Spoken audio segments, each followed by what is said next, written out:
में शिक्षा की बात नहीं की गई, तो वो नीति निर्देशक तत्वों में उसको रखा गया और ये राज्य के ऊपर छोड़ दिया गया कि राज्य अपने साधनों के हिसाब से शिक्षा की व्यवस्था उपलब्ध कराएगी और कराई भी। ऐसा भी नहीं है, आज जितने भी लोग बैठे हुए हैं वो मुझे लगता है उसी शिक्षा के कारण ही यहाँ पर बैठे हुए हैं, क्योंकि शिक्षा देखा जाए, जैसे बाबा साहब भी मानते थे कि शिक्षा सामाजिक परिवर्तन का महत्वपूर्ण साधन है। और चीजें तो आती हैं शिक्षा से, लेकिन सामाजिक परिवर्तन के लिए, सामाजिक क्रांति के लिए शिक्षा बहुत आवश्यक है। शिक्षा से बेहतर स्वास्थ्य की तरफ हम बढ़ सकते हैं, हम विज्ञान की तरफ बढ़ सकते हैं, हम अंधविश्वासों पाखंड को छोड़कर हम तरक्की का रास्ता चुन सकते हैं। ये सब देखा जाए, हम जो संसाधन जो हमें मिले हैं उनका सही से सदुपयोग कर सकते हैं, और ये सब कैसे होगा? ये शिक्षा के माध्यम से।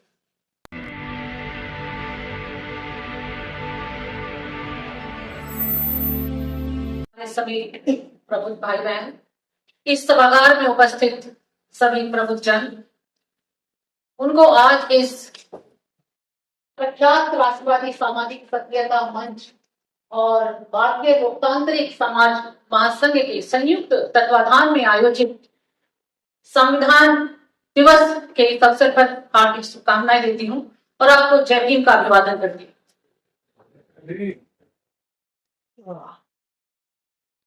वैसे तो कई मुद्दे हैं यहाँ पर जिसपे पहले वक्ताओं ने भी बोला, आगे भी बोलेंगे, लेकिन मैं क्योंकि शिक्षा से जुड़ी हुई हूं तो मैं शिक्षा पर अपने विचार थोड़ा सा रखना चाहूँ। मुझे कई बार ख्याल आता है कि हमारे संविधान निर्माताओं ने जब ये हमारा संविधान बनाया तो इतना खूबसूरत बनाया, इसमें हर चीज की व्यवस्था की, और वो इतने आगे के भविष्य को देखने वाले थे कि वो दुर्गति क्या उसके परिणाम हो सकते हैं, उसका कैसे दुरुपयोग हो सकता है, उसकी भी उन्होंने आशंका व्यक्त कर दी। हमारे संविधान की जो प्रस्तावना है उसी में देखा जाए आर्थिक, सामाजिक और राजनीतिक न्याय की बात की गई। जैसे अभी मेरे पहले से जो वक्ता थे, भाई थे, वो बता रहे थे कि आर्थिक जो गैर बराबरी है आर्थिक आधार पर, तो उसका मतलब ये नहीं कि यहाँ पर आर्थिक न्याय का मतलब ये है कि कोई व्यक्ति इतना ज्यादा आर्थिक साधन संपन्न ना हो कि वो किसी व्यक्ति का शोषण करने की स्थिति में, और कोई व्यक्ति इतना आर्थिक आधार पर अपने आप को हीन ना महसूस करे कि उसका आर्थिक शोषण होता रहे। तो आर्थिक न्याय की जो बात थी वो इसी रूप में हमें देखने की आवश्यकता है कि जो संपत्ति का जो संग्रह है वो कुछ ही हाथों में केंद्रित ना होकर उसका बंटवारा थोड़ा सा न्याय संगत तरीके से होना चाहिए। जब हमारा देश आजाद हुआ उस समय हम बहुत ज्यादा साधन संपन्न नहीं थे, इसलिए मौलिक अधिकारों में शिक्षा की बात नहीं की गई, तो वो नीति निर्देशक तत्वों में उसको रखा गया और ये राज्य के ऊपर छोड़ दिया गया कि राज्य अपने साधनों के हिसाब से शिक्षा की व्यवस्था उपलब्ध कराएगी और कराई भी। ऐसा भी नहीं है, आज जितने भी लोग बैठे हुए हैं वो मुझे लगता है उसी शिक्षा के कारण ही यहाँ पर बैठे हुए हैं, क्योंकि शिक्षा देखा जाए, जैसे बाबा साहब भी मानते थे कि शिक्षा सामाजिक परिवर्तन का महत्वपूर्ण साधन है। और चीजें तो आती हैं शिक्षा से, लेकिन सामाजिक परिवर्तन के लिए, सामाजिक क्रांति के लिए शिक्षा बहुत आवश्यक है। शिक्षा से बेहतर स्वास्थ्य की तरफ हम बढ़ सकते हैं, हम विज्ञान की तरफ बढ़ सकते हैं, हम अंधविश्वासों पाखंड को छोड़कर हम तरक्की का रास्ता चुन सकते हैं। ये सब देखा जाए, हम जो संसाधन जो हमें मिले हैं उनका सही से सदुपयोग कर सकते हैं, और ये सब कैसे होगा? ये शिक्षा के माध्यम से। लेकिन वर्तमान समय में जैसा कि मैं देख रही हूं कि शिक्षा को सुनियोजित तरीके से बर्बाद किया जाए। उत्तर प्रदेश से मैं आती हूं, वहां पर 2 लाख शिक्षकों के पद खाली हैं। मैं जिस कॉलेज में हूं वहां पर आधे शिक्षकों के पद रिक्त हैं। मुझे अभी कुछ दिन पहले कॉलेज में जाना हुआ और वहां मैं गई तो वहां पर मैंने देखा मात्र एक प्रिंसिपल है और एक टीचर है परमानेंट। जब आप नियुक्तियां नहीं करेंगे तो शिक्षा कैसे संभव हो पाएगी। दूसरी तरफ जैसा अभी मेरे अनुज ने बताया कि हायर एजुकेशन में मैं स्पेशली देख रही हूँ, और ये वाला जो ट्रेंड है मैं 4-5 साल से ज्यादा देख रही हूँ कि टीचरों को इतने कार्यक्रमों में उलझा दिया गया है। अब ये पता नहीं वो जो कह रहे हैं ना, जो थिंक टैंक काम करता है, कार्यक्रमों के नाम पर पखवाड़ा का आयोजन करना है। पहले तो 1 दिवसीय कार्यक्रम हो जाते थे, 2 दिवसीय, चलो साप्ताहिक, लेकिन कार्यक्रम करने हैं, यानी कि शिक्षक सब काम करे, बच्चे, लेकिन वो बच्चों को ना पढ़ाए।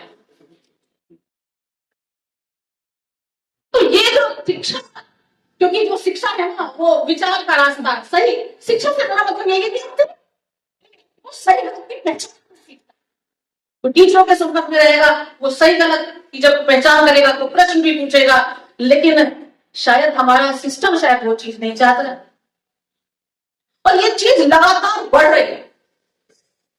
अभी एक मेरे भाई ने बात की कौशल विकास, जिस यूनिवर्सिटी में मेरा कॉलेज आता है वहां पर एनईपी लागू है, और एनईपी में आपको यकीन मानिए एक स्किल डेवलपमेंट शुरू तो कर दिया, लेकिन कोई लैब का निर्माण नहीं हुआ, कोई शिक्षकों की कोई नियुक्ति नहीं हुई, और बस आप स्किल जो है बच्चों के रिजल्ट में आके वो हो गया कि हाँ वो स्किल के पॉइंट मिल गए, उन्होंने बात कर लिया, और वो कितने स्किल होके निकलेंगे, ये विचारणीय प्रश्न है। तो शिक्षा को देखा जाए सुव्यवस्थित तरीके से बर्बाद कैसे किया जा रहा है, मतलब वो मुझे बड़ा दुख होता है, बहुत ज्यादा दुख होता है। और शिक्षा से ही हमारे जो वंचित वाला जो तबका है, जो हमने जो कुछ प्राप्त किया है, वो तो शिक्षा के माध्यम से प्राप्त किया है। जब मैं छोटी थी तो मुझे याद है मेरी मम्मी कहती थी कि मैं शाम को झाड़ू नहीं लगाती, तो मैं नहीं जाना, लेकिन हम जो है अब उसका तर्कसंगत तरीके से विरोध करते थे कि नहीं ऐसा नहीं है। लेकिन ये कैसे आया, शिक्षा के माध्यम से ही तो संभव हो पाया। कहीं घरेलू साइड का है, वो बात कर रही थी तो वो बोली कि आंटी मेरा उसके हस्बैंड के साथ में थोड़ा सा हर घर में अमूमन होता है, थोड़ा सा कहीं कई बार ज्यादा हो जाता है, तो बोली कि इनके बारे में मुझे बाबा ने पहले ही बता दिया था कि इनके माँ बाप ने इन पे कुछ करके जो है खिलाया हुआ है। अब देखिए ये बाबा आपके घर को कैसे बर्बाद करते हैं। अब एक तो उसका हस्बैंड से मन है ना थोड़ा बहुत वो था, तो अच्छा मैंने कहा अच्छा तो तुमने उनका कुछ बताया होगा, तो कहते होगा मैंने कुछ नहीं बता दूं। हमारा जो चेहरा होता है ना वो हमारे अंतर्मन का आईना होता है। कई बार पता चल जाता है, छोटी उम्र का बच्चा है तो वो माँ बाप की तरफ से, जैसे हम जब पढ़ाते थे तो हमें याद पड़ता है किसी बच्चे को देख के ना समझ में आ जाता था कि जो उससे बातचीत करते थे तो पता चलता था कि वो कई बार माँ नहीं है, कई बार फादर नहीं है, या घर में कोई परेशानी, तो चेहरा बहुत कुछ बता देता है। तो वो भी साइकोलॉजी पर आपके अटैक करते हैं। अच्छा देख लिया शादीशुदा स्त्री है तो क्या होगा कि भाई पति से परेशान होगी, है ना, थोड़ी सी ज्यादा उम्र की है तो वो बच्चों से कह दो कि हाँ जी बच्चों की वजह से परेशान है। तो कोई ना कोई जब बच्चे बड़े होते हैं, कई बार बच्चे हैं वो नहीं कहना मानते हैं हमें लगता है, कई बार वो रोजगार की उनकी समस्या होती है, कई बार शादी विवाह को लेकर होती है, लेकिन वो आपके मनों को ऐसा कर देंगे और फिर आप उनके चंगुल में फंस गए, अपना गाड़ी कमाई का पैसा आप उनके ऊपर फूकते रहे, वो जैसे आप उसको जैसे चलाना चाहेंगे आप चलते रहे, है ना। तो महिलाओं के लिए शिक्षा की और भी ज्यादा जरूरत है।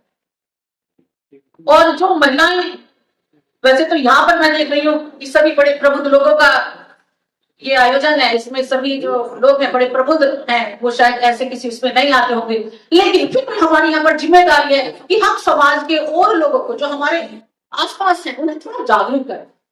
जैसे कल मैंने उसे थोड़ा सा समझाया, तो हम जागरूक करेंगे तो थोड़ा सा उनमें। और एक चीज देख रही थी अब ये था कि अल्पसंख्यकों के जो प्रतिनिधित्व पर एक संकट बढ़ रहा हुआ है, ये संकट अल्पसंख्यकों के प्रतिनिधित्व नहीं देख रही हूँ, ये प्रतिनिधित्व नहीं संकट देख रही हूँ, क्योंकि जो हमारे प्रतिनिधि वहां चुन कर गए हैं क्या एक भी मुद्दे पर इतने दिन से लगातार देख रही हूँ, एक भी मुद्दों पर कभी उन्होंने बात रखी है नहीं, क्योंकि जो दलित निष्ठा है वो ज्यादा ऊपर हो गई है।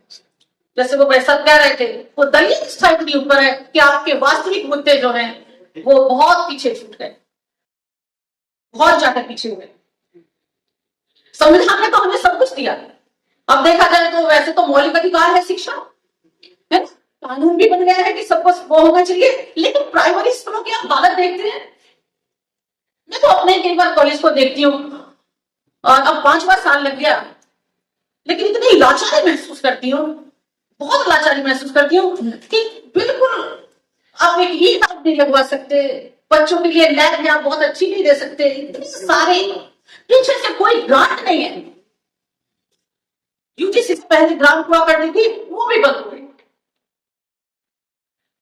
पहले हुआ करती थी, यूजीसी से आती थी। जिस कॉलेज में मैं एसोसिएट प्रोफेसर रही वहां अच्छा सा कॉलेज बंद हो गया था, लैब बहुत अच्छी सी थी, लेकिन अब कुछ दिनों से वो बिल्कुल कोई फंड नहीं आता सरकार से, है ना। उन्होंने ऐसे बिल्कुल जैसे अनाथों की तरह उनको छोड़ दिया गया है शिक्षण संस्थाओं में।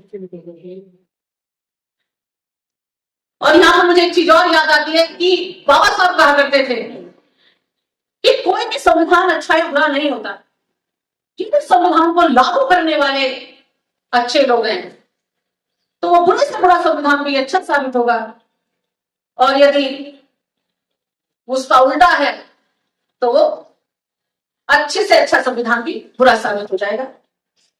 तो ये बात आज के परिप्रेक्ष्य में मुझे ज्यादा है, क्योंकि जब कोरिलेट करते हैं सब चीजों को तो और ज्यादा मुझे लगता है कि बात वो कितने दूरदर्शी थे कि इस बात का आभास उन्होंने पहले ही लगा लिया था। शिक्षा को प्राइमरी मिड डे मील, जब हम पढ़ते मिड डे मील हुआ करता था, जब तो हमारे घर और भी ज्यादा गरीब थे, तभी हमारी माएँ जो है रोटियां बना के हमें पराठे बना के भेजती थी स्कूल जाओ, है ना, लेकिन मिड डे मील बनाते थी वो शिक्षा और बस पढ़ा तो है ही, बाकी सब हो जाए। अच्छा, मिड डे मील की जरूरत भी क्यों है? हो मेरी इस बात से की जरूरत ही क्या है? 80 करोड़ से ज्यादा को तो आप जो है राशन देते हैं, लेकिन आपको मिड डे मील क्यों? क्योंकि शिक्षा के बस पढ़े नहीं, बाकी सब काम कर ले, पढ़ाना नहीं है।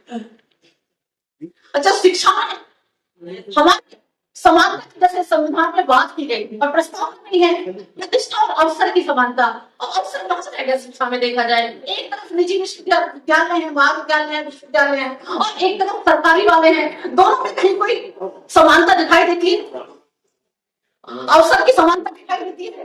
कोई अवसर की मतलब समान शिक्षा, एक तरफ तो जो है चेयर नहीं है, पंखे नहीं है, है ना, और एक तरफ आपके एसी कमरे हैं, सब चीजें बढ़िया हैं, है ना, वहां पर रेशियो टीचर का और बच्चों का बहुत बेहतर है, तो कैसे अवसर की समानता हो गई? और प्रतिष्ठा की समानता तो आप खैर देख ही रहे हैं कितनी प्रतिष्ठा की है कि जो लोगों के सब ऊपर पेशाब कर दिया जाता है उन्हें पेशाब खिलाया जा रहा है, मल खिलाया जा रहा है। तो ये समानता और स्वतंत्रता या न्याय हम कितने उस पर पहुंचे हैं, ये बहुत विचारणीय प्रश्न है। और मैं बहुत ज्यादा साधुवाद, बहुत धन्यवाद देना चाहूंगी आयोजकों को कि जिस समय में धार्मिक आयोजनों ने पूरा बोलबाला जिनका फैला हुआ है, उस समय उन्होंने विमर्श के लिए संविधान विषय चुना, विज्ञान विषय चुना, विषय चुना। तो वाकई हमारे जो आयोजक हैं वो वाकई बहुत साधुवाद के पात्र हैं, बहुत बहुत साधुवाद पूरे आयोजक।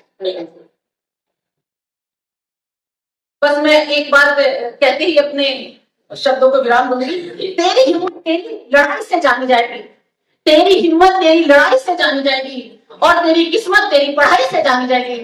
तो बिल्कुल अपने बच्चों को, अपने आसपास के लोगों को पढ़ाई के लिए प्रेरित करें, जितना हो सके। हम जो लोग समर्थ लोग हैं वो उनकी हर तरह से थोड़ी सी सहायता करके अगर किसी बच्चे का हम जीवन संभाल दें तो हम सोचेंगे कि हमारा जो जीवन है वो सफल हुआ। इसी के साथ जय भीम, जय संविधान।